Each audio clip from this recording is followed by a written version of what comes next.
Today I'm going to walk you through how I made my own double closet doors. Originally I was going to pre-order these through Home Depot and buy their own Prehung doors. When I went there though, since I was price sensitive, I was going to buy MDF doors, and those are more of a pressed finish so they don't look as nice. And that was going to cost me $433 and take 9 to 14 weeks to be delivered. So I thought that's way too long and also kind of expensive. So I started thinking about how I could make these, and I saw at Menards that they sold solid pine style and rail doors. They didn't have any mortise hinges or holes for the door latch, so just a plain slab. So I bought 2 of those for $130 each, so $260. And then I bought trim for the door hinge, the door jamb. I went with solid pine for that. That was $40. Some hinges for $13 for the 6 hinges, and then 2 ball catches for $14. So the total for all that was $327. And I bought it when Home Depot and Menards were having 11% off. So my price then ended up being $291. While if I had ordered from the Prehung door, it was $433. And I think if you order special order something, it doesn't necessarily get the 11% off. I think to do 11%, it has to be in store. Don't quote me on that, but I think that's the way. So this ended up being a lot cheaper, and I got it within a few days. Wasn't that difficult. Highly recommend trying it.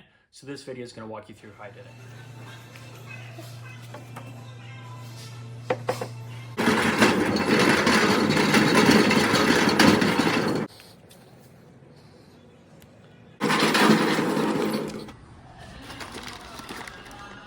I got the doors home, and I also got these hinges. It was a 12-pack for about $20 or so. So it'll do 4 doors. And so I measured from one of the doors I have in my house where its hinges were, and there was one at 7 inches, 36 1/4 from the top, and then 65 1/2 from the top. And so what I did is I put those tick marks, and then I measured, or I marked on both sides of them. And also it's important to get your orientation. So this door is going to be my right hand door, and it's going to open outward. So these hinges are going to be like this. And so I got this jig, Ryobi jig. I'll include a link to it, but it's for mortising out the hinges. And so this hinge is going to sit in there like this, open outward. And so this will cut this out. So I'll show a video of me using it, but I think it should be pretty simple. I'm going to then have to make a jig to cut the jambs. I don't think it'll be that hard. I'll use the same bit that this came with.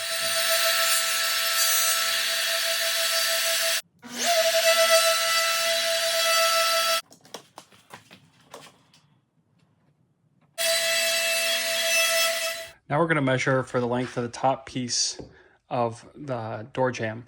And normally I probably would have just gotten 3 of these, but they were out of stock. They only had 1, and 1 was bent. So I got this door jamb kit that comes with 2 sides plus the header. But when you're doing a double door like this, it's not long enough because it's for a 36-inch doorway.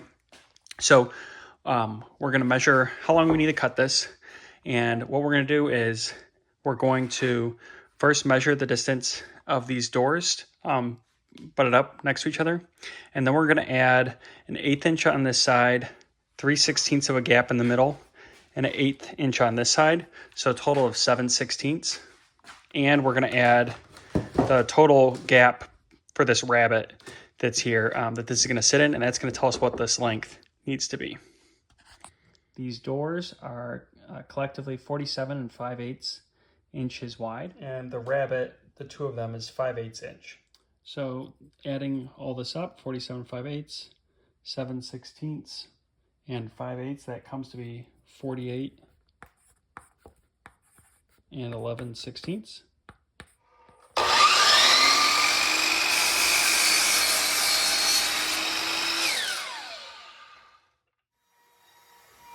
I used my CNC to cut a jig to mortise the door jambs.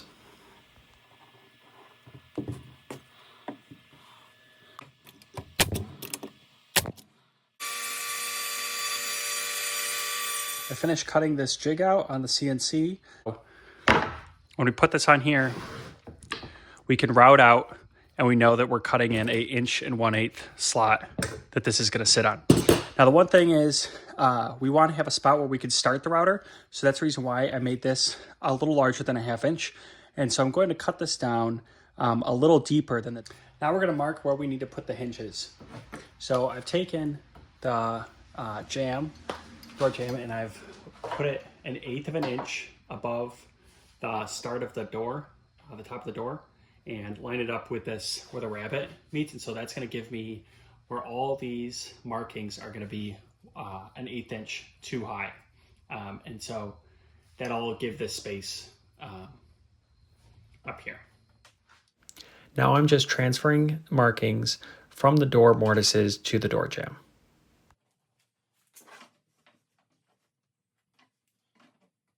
While you have it clamped to your door, you can also measure what you're going to trim the bottom of the door jambs to.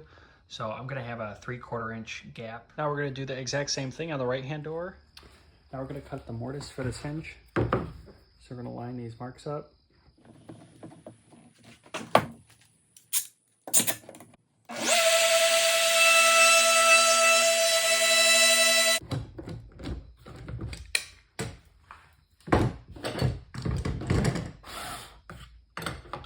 It fits. Now at the top of the door, I'm going to drill a hole for this. It's a 13/16 hole. And then I have a door latch jig. It's a Ryobi jig to mortise this out. We've drilled the pilot hole. So now we'll just cut it out. It needs to be 1 5/8. So I've put this as a mark.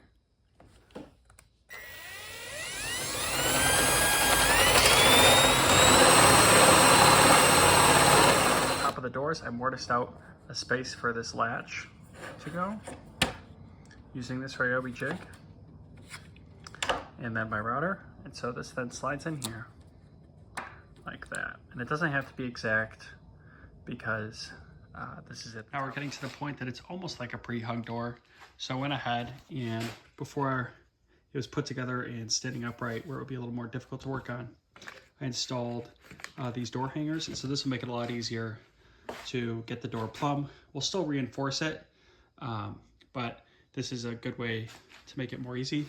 And I did line it up on the holes, the center hole for the hinge. I pre-drilled those, and so that'll allow us then to sink an actual screw all the way from the hinge through this jamb and then into the stud. Now we're at the closet where this is going to go. I'm now going to staple the top jamb to the side jambs. So the side is stapled. We'll move on to the next side. So now that we have the brackets in, what I did is I shot a laser on the drywall, and then there's grooves on the brackets. And so you line up the laser on one of the grooves and you make sure that's consistent all the way down. I started at the top and made sure from here to here was level with just a normal level.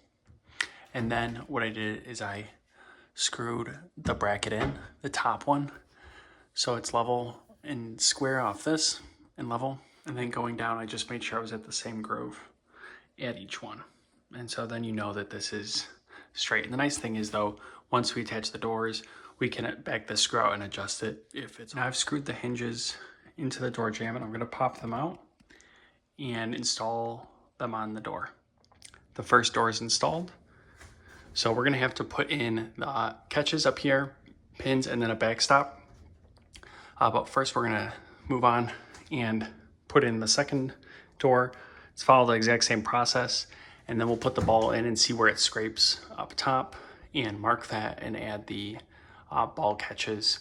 And then I'm going to reinforce the door jamb with screws, a few screws, and then cover that with the door stop piece of trim that's gonna go flush with the door. Now the doors are in place. I installed the ball catches up here, and this hasn't been nailed down, but I push it in to create these marks. And so this is where we know we have to center and mortise the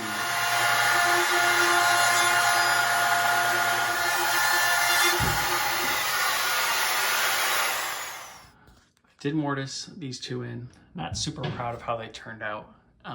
This one, as soon as I thought I could just do it free-handed, so I stopped using the square and it jumped on me. So that's unfortunate. I think I might try to cut these instead on a bench before I install the door, so I can be looking down at them versus doing it above my head, because that wasn't very easy. Now the screws and shims are in place. I attached the backstop molding to the door jamb, and I used my speed square as a guide, because you want to make sure that it first is straight, but that it doesn't go too far over where it gets pinched by the door when it closes. And it's all done. So just need to now paint the doors and the jamb, and also add the molding, but this is now just the same as doing a pre-hung door. Now I'm going to take these doors off and prime and paint them. I'm done painting the doors and about to hang them. This door is upside down, but one thing I find useful when hanging them is to screw the top hinge all the way in and then leave the other hinges slightly loose. I found even doors that are pre-hung, sometimes it can be a little snug getting them on, so having the hinge loose allows you to sink the pin in and then tighten the screws once the door is hanging. So this top one will hold the weight, and then I'll just tighten the other screws. All done with the project. I think it went pretty well. I still have to fill the nail holes and caulk and paint the outside trim. This is Dove White. I think the project turned out well. I'll include links in the description of all the things I used to do this project. Please let me know in the comments what you think about the project. Would you take this on, or are you still going to buy a pre-hung door? I hope you found this video helpful. If you did, please like and subscribe. That really helped me out. I'm in the process of redoing our house, completely renovating it. We bought this house during COVID, and so we had nothing else to do, so we started off, replaced all the floors, or actually in the process of replacing all the floors with solid oak, redoing all the trim in the house, new windowsills, everything, hanging new doors, and as you see in this video, building some double doors, going to build a few more, so I'll keep you posted on my progress with that. And also we're going to completely redo our kitchen, so I'm in the process of making a curved range hood, going to post that video soon, how I did that, and I'm building all the cabinets for my kitchen, doing beaded inset cabinets, and also just many other things around the house. So if you find that kind of thing interesting and would like to see our journey in redoing this house, please follow me in the channel.